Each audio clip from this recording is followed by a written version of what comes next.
Good evening, everyone, and welcome to City Hall. I'm your host, Mayor Diana Broderson, here in our city, Muscatine, Iowa, on September 4th of 2018, and we've got two exciting guests for you coming up. But before we get to them, I just wanted to ask, how'd everybody survive through all of that rain and flooding? Oh my goodness, it was awful. We were actually out camping out at Salisbury with my family, and they had everybody leave camp a day early because they were going to have the roads completely covered with water, they were guessing, with all the flash flood warnings. But here in the city the next day, Sunday evening, it was crazy. If you could have just stood in your window and watched out and saw floods of water going down the street. And I think we've got some videos here for you to see. I can't even believe this was right in the heart of Muscatine. In fact, this is only a few streets over from us. It's amazing. And I couldn't believe some of the other pictures. You could see people had the water all the way up to the windows of their vehicles. Scary, scary stuff. And they happened so fast. You can see how much stuff just got washed away. Just crazy. You don't expect to see that. And I feel so badly for all the folks whose basements are flooded. We had some water in our family room, which we've only had 2 times in 20 years. Just when it rains this much in such a short period of time. But some people had actually standing water in their basements. Just crazy. We've got just a couple more shots to show you here. Look at this, just amazing. And over on Isaac Avenue, you all know, across from Hines there, how bad that area gets, always has. Or down at the bottom of Lake Park Boulevard, those houses there, I know they've always flooded. My Uncle Mick and Aunt Jenny lived right there on the corner by the Mad Creek Bridge on Lake Park, and oh, it was awful. Look at this. I mean, you can't believe this right here, right in the middle of town. Just crazy. And you know, this is another reminder to all of us.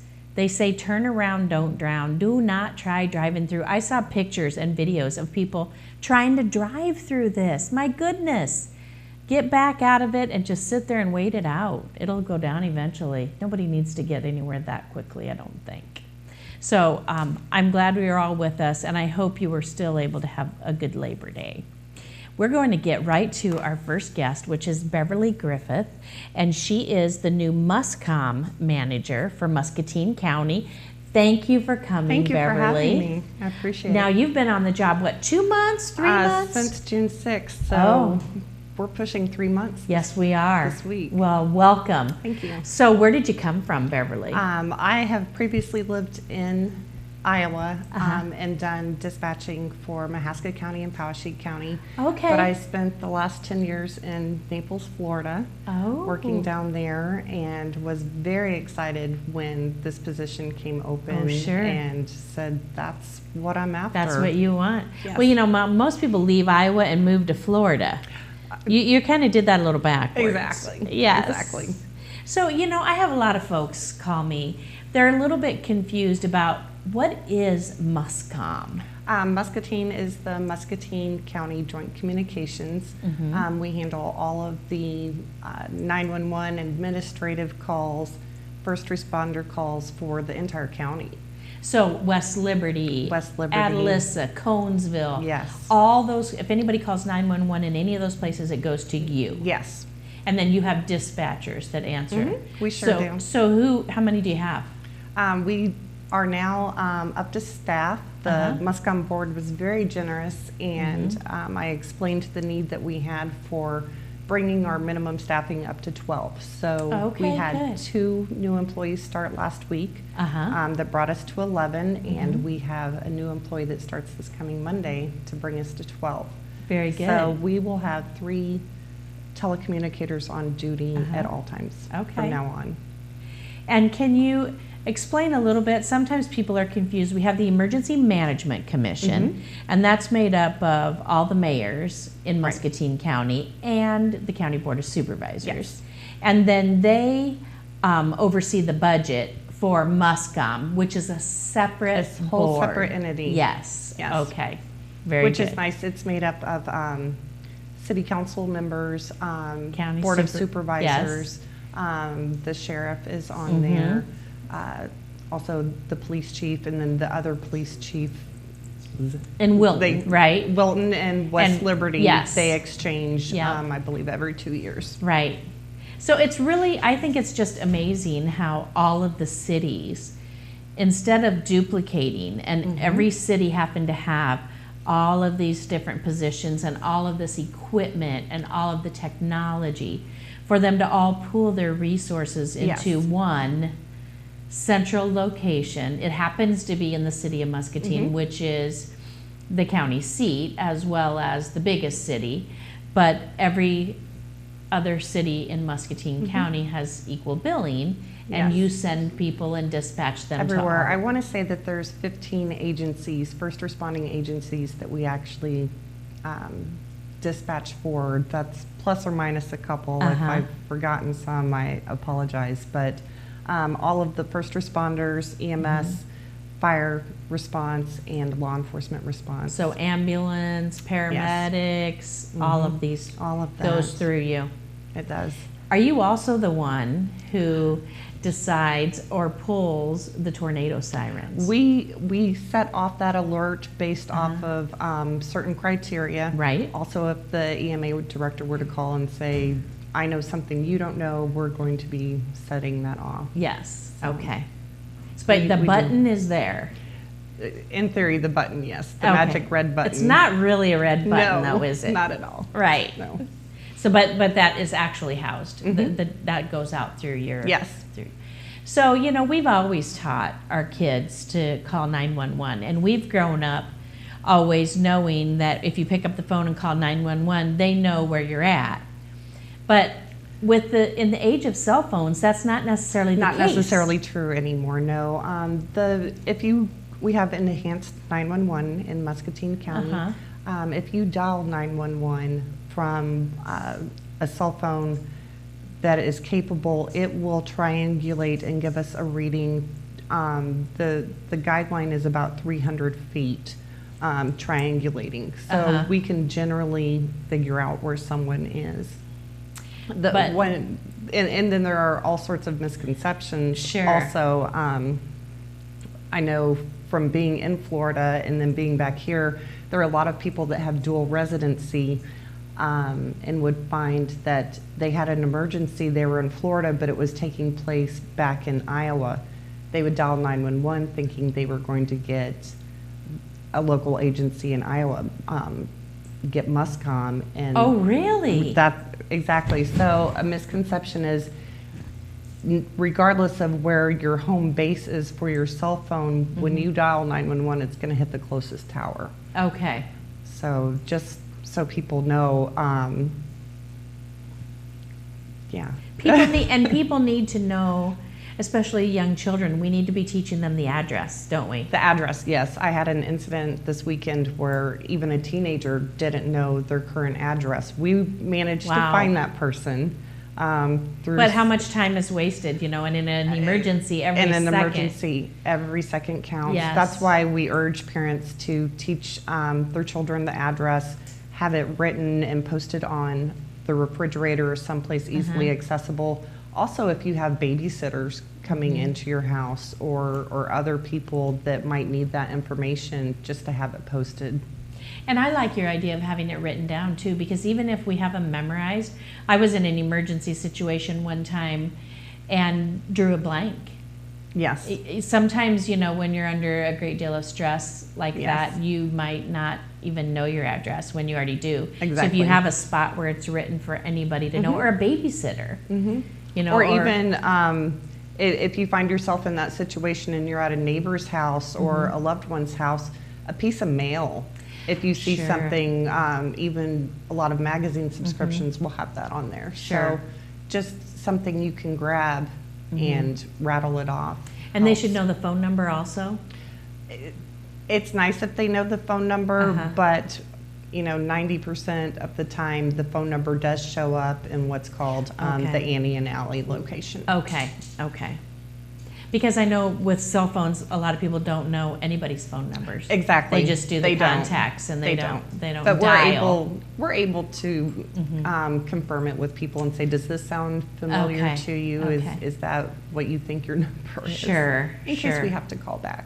Are there other things that people, that is a common error that people do when they call in? We get some what we call pocket dials. Sometimes people having, sure.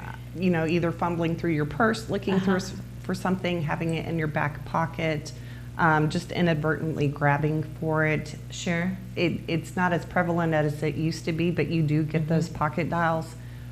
If you realize that you've done that, we encourage people to stay on the line with us and just verify their location. I don't want to say it's a good thing, but it does allow us in those instances to verify that our mapping system is working correctly. Oh, sure. Like I was telling you. Gives you an opportunity. Yes, triangulating and making sure, hey, do you just happen to be in this area? Well, good. That's good to know. Sorry, you dialed 911, Yes. but don't just hang up. don't just hang up. No. Because then you might think maybe something happened and you're spending Yes. all your time trying to find that person. Yes. We're calling back, Yes. trying to determine if there is an actual emergency. We're also sending resources out to try and figure out where that person is, Sure. just in case something has happened. Right. Can't be too careful. No, not at all. No. Not at all. So what else do you wish that the average Joe in the community knew about? Let's talk about when to call 911 Yeah, versus not sure. to call 911. I wrote down the definition of what we consider an emergency. Okay. That's an immediate life or property threatening situation or crime in progress. So if it meets those criteria, by all means, pick Call up the 911. phone, dial 911. And when people do call 911, we have what you might call a script of what we go through, and there's a reason why we ask all of those questions. Okay. I know that some people do get very frustrated because they just want to spit everything out all at once. Yes. But we do have a system for inputting it into the computer and things that we need to know in a certain order to give to the first responders Okay. for when they leave the station. And the people that call you, I would imagine, are in a great stressful Yes. environment at Yes. the time. They are. Either a and medical emergency or a crime or something. chances are most people never have to dial 911. Sure. That's wonderful. But when you do, something serious is going on. Sure. I know we spoke about children and them knowing their address, but on the whole, I would say children are pretty much the best callers. Are they really? They are, because they're going to give it to you straight and tell you exactly what is going on. answer yes and no questions, answer sure. yes and no. So, And you're they're right. good. Our first instinct would be, let me just tell you what's happening. exactly, Yes. exactly. Okay. So we need to know where it's taking place, Yes. what is going on, and then we will ask for the circumstances. Okay. So we can get that information and update, like I said, the first responders as they go out. And if it's not If one it's of those things, call 263-9922. Yes, that's And when then you can talk to the to the dispatchers when they're not on the 911 system. exactly. Or, we can refer them to the proper person Sure. within the agencies that they need, or give them phone numbers that they need Sure. to call. Or just to ask questions, because sometimes I know one of the times that I get a lot of calls is in the winter on the snow emergency days, and you haven't got to have one of those with us yet. No, but, not yet. But we have this odd and even deal with parking, Yes. and so it's can be very confusing, even though it would seem easy. Today's September 4th, so you park on the even side. But at what point? So does that mean I have to wait up till midnight and Exactly. switch to the next street, or switch to the other side?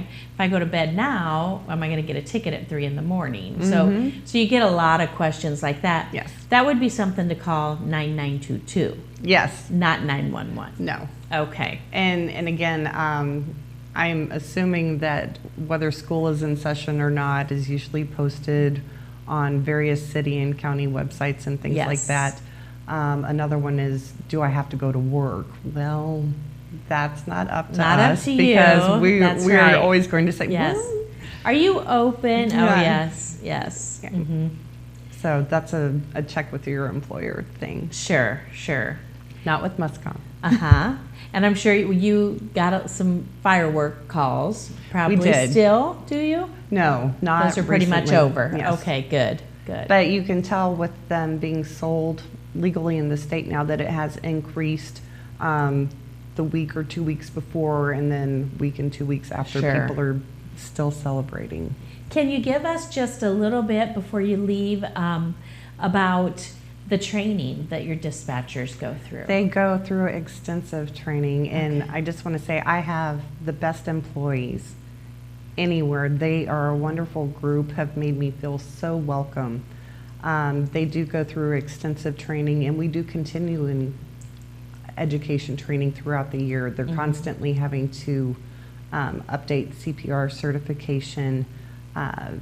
Even though they're on the phone, We're on the phone. They still get the training. We get CPR certification because we perform emergency medical dispatch, which is called EMD. So we do get certified in order to give pre-arrival instructions to callers in medical emergencies. Because we hear all the time about dispatchers talking someone through Yes.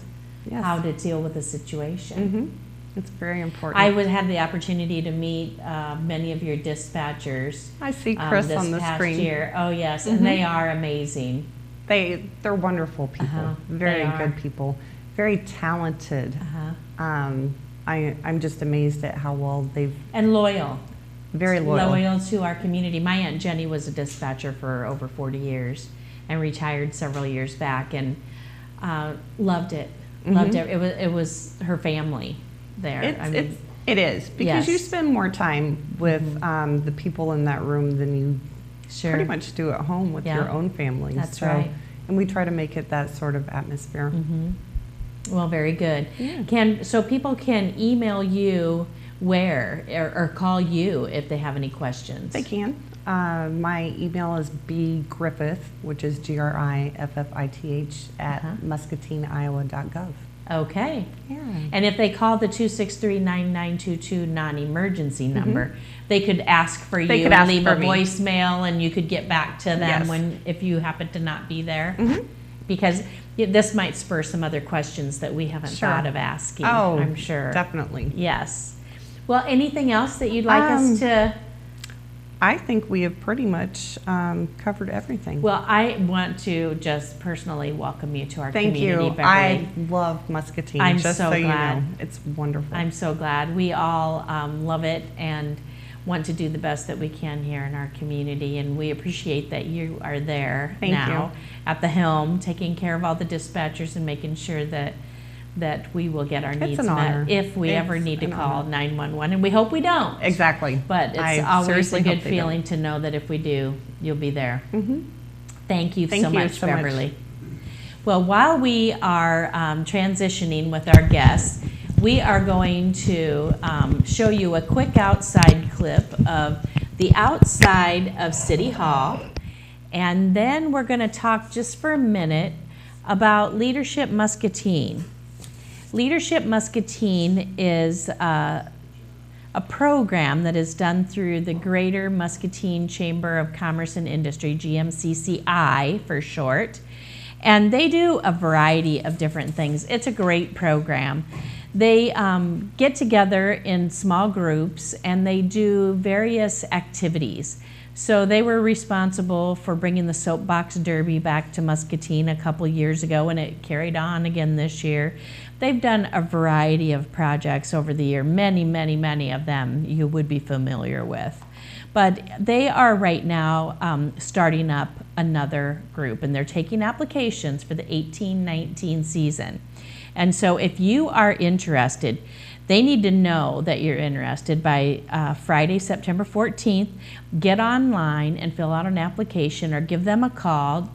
You can find their phone number online, but I have it here for you, 263-8895 if you have any questions. And think about it. If you have not thought about it, it's a really good program for you to be involved in if you wanted to. And the second thing I just wanted to share with you is this coming Saturday is Second Saturday. So September 8th is Second Saturday, and you know we have 5 of those, June, July, August, September, October each year. So there's only one more after this year. And so Second Saturday, this is the summer concert series. Can we get the Second Saturday flyer up first? Are you finding the Second Saturday one? If not, we can go ahead and talk about the concert series next. There we go. So the Second Saturday, this is the next to last opportunity that you have. September 8th, this coming Saturday. It's held on 2nd Street from Cedar to Pine from 4 to 8. And from 5 to 8, they're going to do the Big Duck Derby. And the Big Duck Derby is something that Big Brother Big Sister started a few years back. And it's their way of raising money for Big Brother Big Sister, which is a program of the Muscatine Community Y. And people purchase ducks, and then they race these ducks down 2nd Street. And then, of course, you see if your duck won, and it's just a great time. They have music, they have food, they have games, and all kinds of stuff going on. So if you have any opportunity to get down to Second Saturday, this coming Saturday, September 8th, they would love to have you join them. I'm sure it'll be a lot of fun for you. And then October 13th is the next one. But now I wanted to just briefly talk to you about Second Sunday, which is the summer concert series that they have. Those piggyback with the Second Saturdays. And the Second Sunday Summer Concert Series is September 9th, this coming Sunday, and it's Locust Street Boys, Dixieland Jazz Band, and it's down on the riverfront in the Pearl Plaza patio, starting at 6. And I know you'll have a great time if you're able to join them. And now I would like to get to our second guest, which is Holly Brugman with the Muscatine Community Y. Hi, Holly. How are you? I'm good. How are you? Good. So you are organizing the community-wide block party, right? Yes.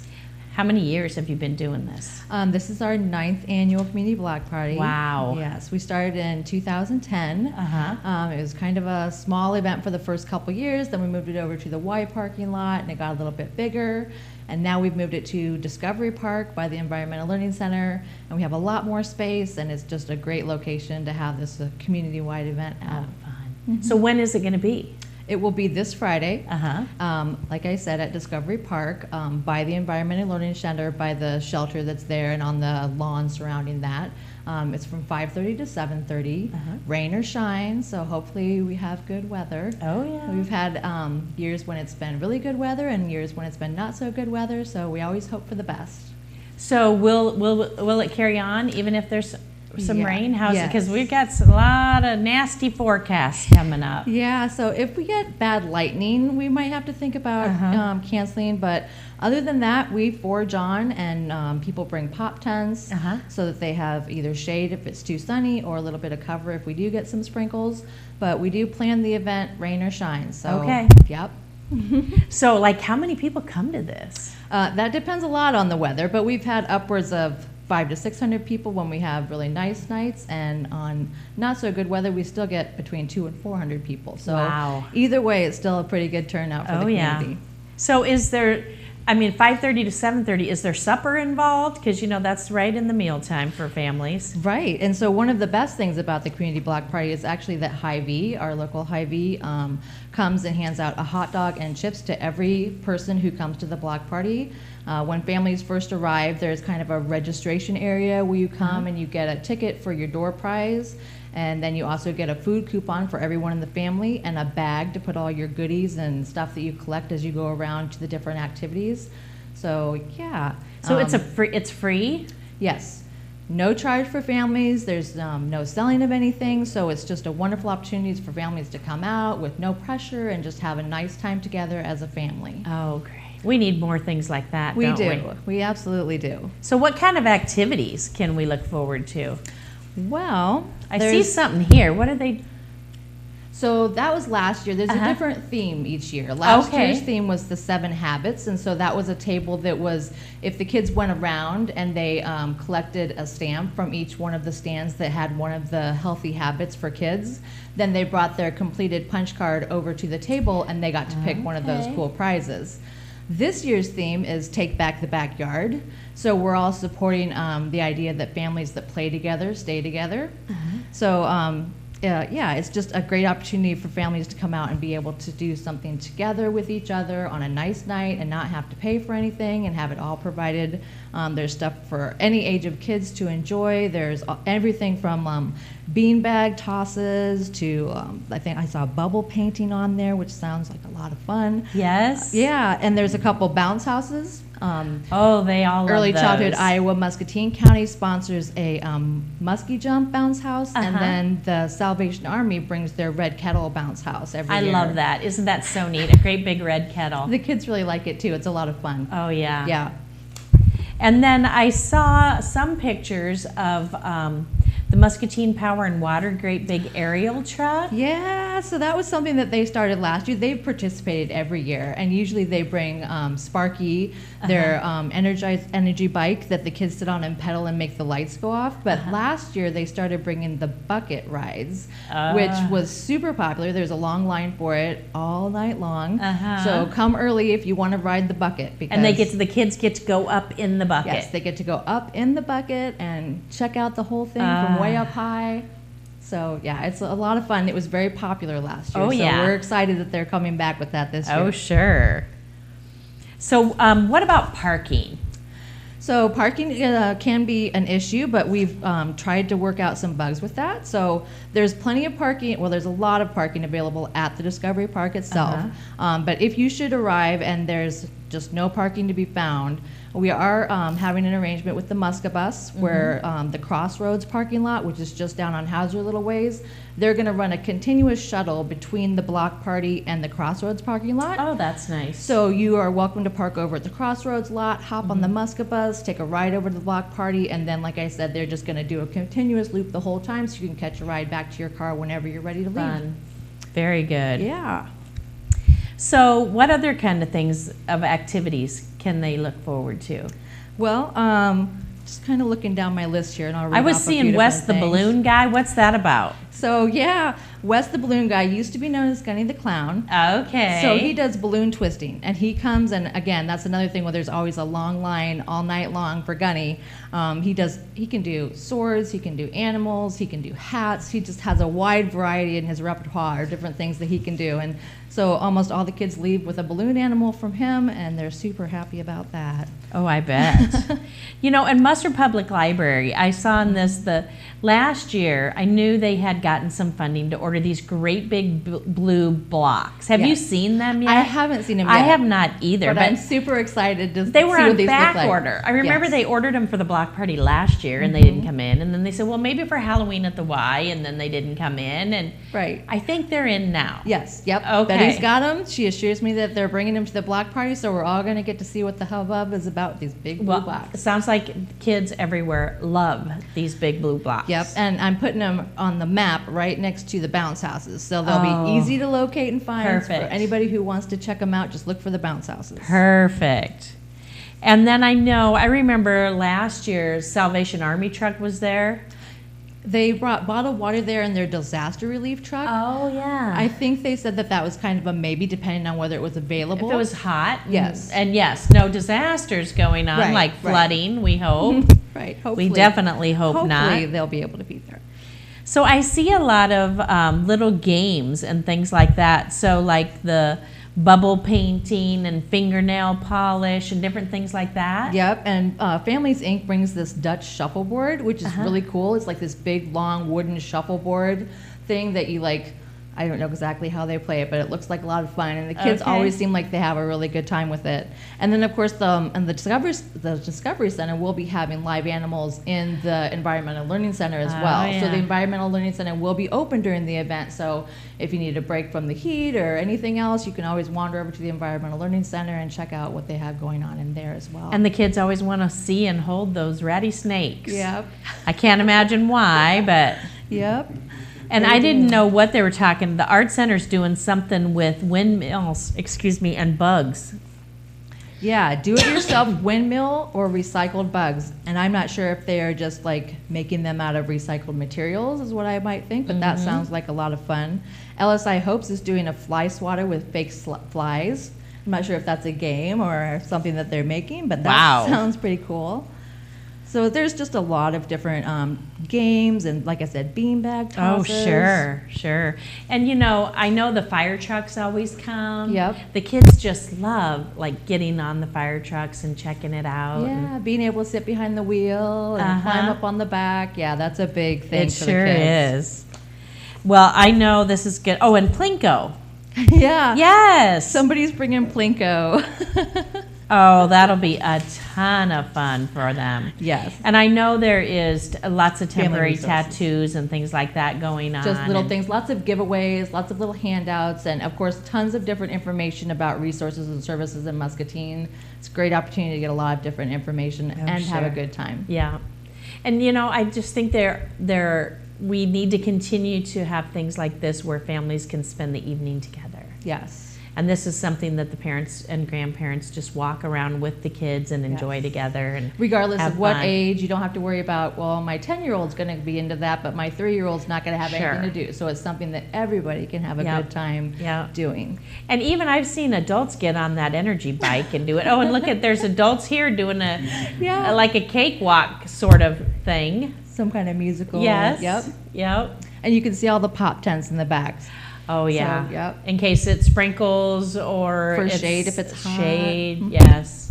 And most organizations have those pop-up tents anymore, Yeah. or somebody does They can that borrow you can them. borrow. Yep. Yes. Yep.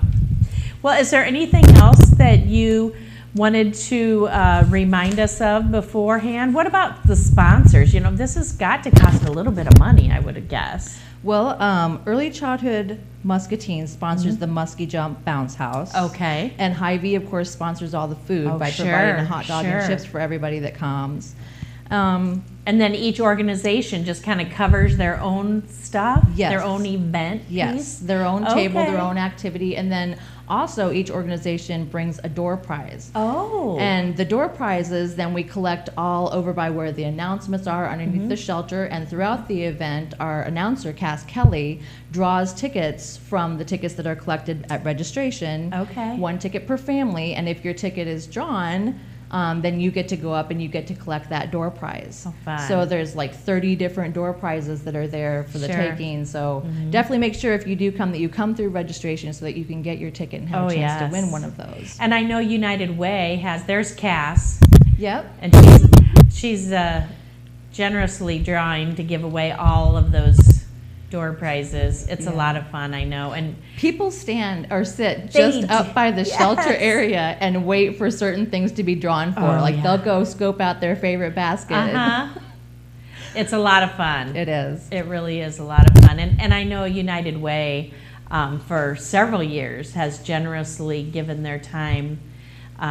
Shane Yes. and his whole family, his wife and kids. They come and hand out the goodie bags and Uh-huh. pass out the tickets and make sure everybody gets their hand stamped. Yeah. And yep, they are wonderful about helping us out with Yeah. that every year.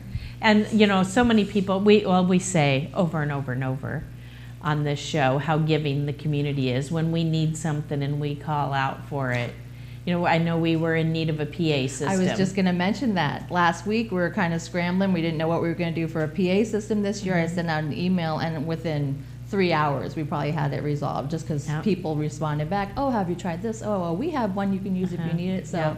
Everybody just works together. Yep, and this whole event is completely voluntary. Organizations contact me to get on board and ask how they can be involved. And so, I mean, it's really great to see this many people in Muscatine sure. that want to be involved and want It is. to do something for the community with, yeah, it's Yeah. really nice. Well, thank you for all of your hard work on it. And special thanks to the Discovery Center for allowing us to move it over there. I know we did it at the Y for a few years, and then during construction, we had to move. Yes. And so we moved it over there, and it was such a beautiful venue. Yeah, and they've already got the shelter and the Yes, tables there. restrooms, and so They're just so set up. we're for never it. leaving. So that'll get you That's for, what we tell for 'em. helping us out. That's right. Yes, it is. Everybody just has a wonderful time. So we will all free evening of fun and supper too. Absolutely. While Everything. you're at it. Very good. Well, thank you again. Thank you. And I know you're going to come back again next month and talk about Halloween at the Y. I am. That's Very the next good. thing coming up. All right. Thank you. Thank you. Well, as we prepare to close out the evening, I just wanted to share a couple things with you. Next Tuesday, our guests are Paula Lavasser with New Horizons and Greg Jenkins with the Greater Muscatine Chamber of Commerce and Industry. That's always a mouthful.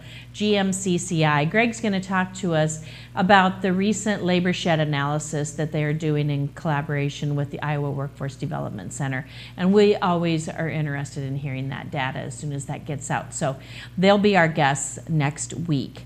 And then I wanted to remind everyone, Ryan's going to be pulling up a picture for me, but Sunday is Grandparents' Day. And I wanted to just thank you, all the grandparents, and send love to all of you. You're such an important part of the family. And, you know, I just wanted to share that I recently read a post that said, the greatest gift you can give to your children is to raise them near their grandparents. And I so believe that and how true it is. I was fortunate enough to be raised by my grandparents, and I live by my grandchildren, and I can't imagine life being any other way. It is such a gift. But I was lucky enough to watch my grandchildren play with my grandparents, and I know that's a gift that many don't get. And I just wanted to show this, and I know Ryan had it up just a second ago. One of my most treasured photographs is of my grandpa with my grandson. And this was in 2002. My grandpa was born in 1908, and Timothy was born in 2001. And this was in 2002, and we still had my grandpa after that even. So, but this, I just love this picture of them in their hands. So remember your grandparents on Sunday.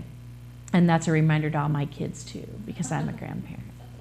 So I wanted to then share with you, I got an email from a gentleman whose father used to live in Muscatine, and he is elderly now, and he wrote some memoirs, and his youngest son, Joe DeCamp, actually sent this video to me, and it's about 22 minutes long, but Mr. DeCamp, he lived from 1923 to 2004, and he narrated stories of his childhood in Muscatine, Iowa. And he talks about the steamboats, he talks about the Muscatine Journal. It's very interesting. It is 22 minutes long, but it is well worth it. It was all during the 20s and 30s, and these are excerpts from an audio autobiography that he actually did, and he created it in 2002. And it is such a glimpse into a long-lost era of life and the steamboat culture all along the Mississippi. It's very interesting. I encourage you to check it out.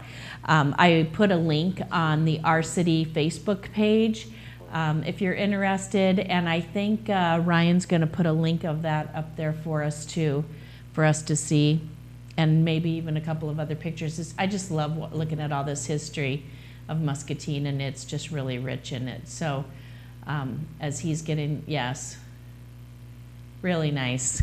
So on the Our City Facebook page, you're able to click on that and get to that YouTube page, Facebook page. I wanted to remind everybody that we will have a city council meeting on Thursday at 7:00 p.m. right here in City Hall.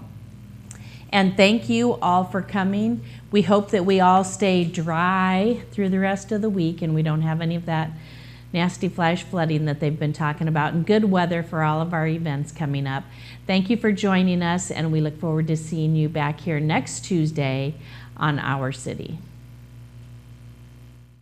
Our City with Mayor Diana Broderson replays on MPW Channel 9, Wednesday at 2 p.m. and 7 p.m. and Thursday at 7 a.m.